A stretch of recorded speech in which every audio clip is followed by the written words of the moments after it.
বাড়ির দাওয়ায় বসে কেন করা হচ্ছে মদ্যপান? দুষ্কৃতীদের কাছে জানতে চেয়েছিলেন তিনি।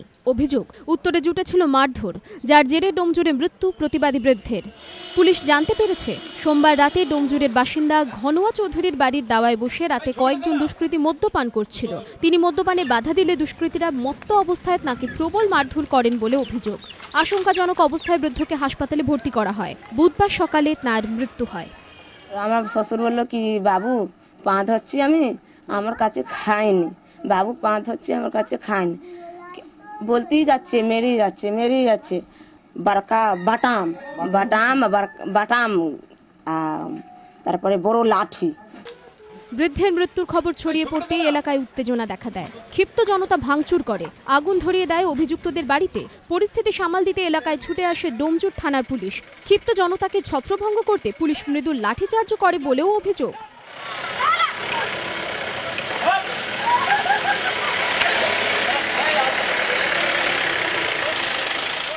অভিযুক্তরা সকলেই পলাতক। স্থানীয় বাসিন্দাদের অভিযোগ, সাগির মণ্ডল, রোহন মণ্ডল, কালু মণ্ডল, রাজেশ মণ্ডল নামে দুষ্কৃতীরা এলাকায় নিয়মিত তোলাবাজি করে। পুলিশকে জানিয়েও কোনো লাভ হয়নি।